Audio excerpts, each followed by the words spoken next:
आज नीरज सबके लिए प्रेरणा बन गए हैं। नीरज ये नाम जितना ही प्रसिद्ध हुआ उतना ही इस नाम में गहराई है। अगर बात इस नाम के अर्थ की करें तो नीरज का मतलब होता है कमल का फूल। शायद अब आप समझ गए होंगे कि इनका नाम नीरज ही क्यों पड़ा। इनके विनम्र, सरल और सद्भाव भरे स्वभाव के कारण आज ये कमल का फूल जीत की निशानी बन गया है। और इस नाम ने देश को वो दौर याद दिला दिया जब भारत को सोने की चिड़िया कहा जाता था। और ऐसा हो भी क्यों ना, आखिर हमारे कनक समान खिलाड़ी ने देश को गोल्ड से जो नवाजा है। कहते हैं सोना आसानी से नहीं बनता, बल्कि उसे गर्मी, मार सब झेलना पड़ता है।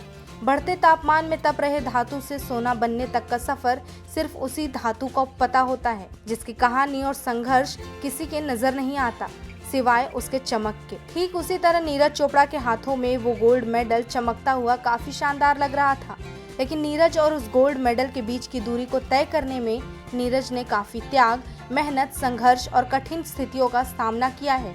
आज उसी सफर का आकलन अपने शब्दों में करने जा रहे हैं। शायद हम उन दिनों को या उस वक्त को महसूस ना कर पाएं, मगर शायद नीरज को हम इस सफर के दौरान और भी करीब से जान पाएंगे। नीरज चोपड़ा को सोने का तमगा यूं ही नहीं मिल गया।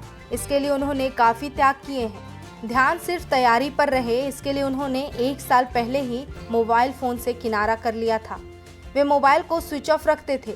जब भी माँ सरोज और परिवार के अन्य लोगों से बात करनी होती थी, वे खुद ही वीडियो कॉलिंग करते थे। वो सोशल मीडिया से भी दूरी बनाकर रहते थे। नीरज के परिवार में उनके माता पिता के अलावा 3 चाचा शामिल हैं। एक ही छत के नीचे रहने वाले 19 सदस्यीय परिवार में चचेरे 10 भाई बहनों में नीरज सबसे बड़े हैं। ऐसे में वह परिवार के लाडले हैं। उन्हें इस खेल में अगले स्तर पर पहुंचने के लिए वित्तीय मदद की जरूरत थी, जिसमें बेहतर उपकरण और बेहतर आहार की आवश्यकता थी। ऐसे में उनके संयुक्त किसान परिवार, जिसमें उनके माता पिता के अलावा 3 चाचा शामिल हैं, परिवार की हालत ठीक नहीं थी और उन्हें 1.5 लाख रुपए का जेवलिन नहीं दिला सकते थे।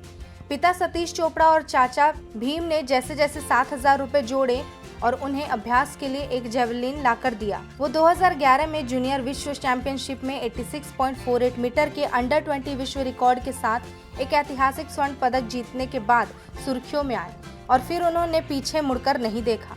नीरज ने 2017 में सेना से जुड़ने के बाद कहा कि हम किसान हैं, परिवार में किसी के पास सरकारी नौकरी नहीं है और मेरा परिवार बड़ी मुश्किलों में मेरा साथ देता आ रहा है। लेकिन ये बड़ी राहत की बात है कि मैं अपने प्रशिक्षण को जारी रखने के अलावा अपने परिवार का आर्थिक रूप से समर्थन करने में सक्षम हूँ। जीवन में उतार चढ़ाव का सिलसिला जारी रहा और एक समय ऐसा भी आया जब नीरज के पास कोच नहीं था, मगर नीरज ने हार नहीं मानी और YouTube चैनल से विशेषज्ञों की टिप्स पर अमल करते हुए अभ्यास के लिए मैदान में पहुंच जाते हैं। वीडियो देखकर अपनी कई कमियों को दूर किया।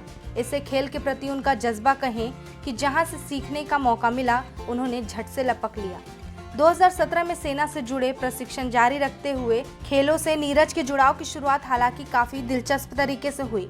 संयुक्त परिवार में रहने वाले नीरज बचपन में काफी मोटे थे और परिवार के दबाव में वजन कम करने के लिए वो खेलों से जुड़े। वो 13 साल की उम्र तक काफी शरारती थे। वह गांव में मधुमक्खियों के छत्ते से छेड़छाड़ करने के साथ भैंसों की पूंछ खींचने जैसी शरारत करते थे। उनके पिता सतीश कुमार चोपड़ा बेटे को अनुशासित करने के लिए कुछ करना चाहते थे। काफी मनाने के बाद नीरज दौड़ने के लिए तैयार हुए, जिससे उनका वजन घट सके। उनके चाचा उन्हें गांव से 15 किलोमीटर दूर पानीपत स्थित शिवाजी स्टेडियम ले जाकर दौड़ लगवाया करते थे। नीरज को दौड़ने में कोई दिलचस्पी नहीं थी और जब उन्होंने स्टेडियम में कुछ खिलाड़ियों को भाला फेंकने का अभ्यास करते देखा तो उन्हें इस खेल से प्यार हो गया। उन्होंने इसमें हाथ आजमाने का फैसला लिया और वह एथलीट में देश के सबसे बड़े खिलाड़ियों में एक बन गए। अनुभवी भाला फेंक खिलाड़ी जयवीर चौधरी ने 2011 में नीरज की प्रतिभा को पहचाना था। नीरज इसके बाद बेहतर सुविधाओं की तलाश में पंचकूला के ताऊ देवीलाल स्टेडियम में आ गए और 2012 में आखिरी में वो अंडर 16 राष्ट्रीय चैंपियन बन गए थे। ये था नीरज चोपड़ा का वो सफर जिसमें नीरज और गोल्ड मेडल की दूरी को तय करने में उनका संघर्ष, उनका त्याग और वो वक्त को दर्शाया गया है।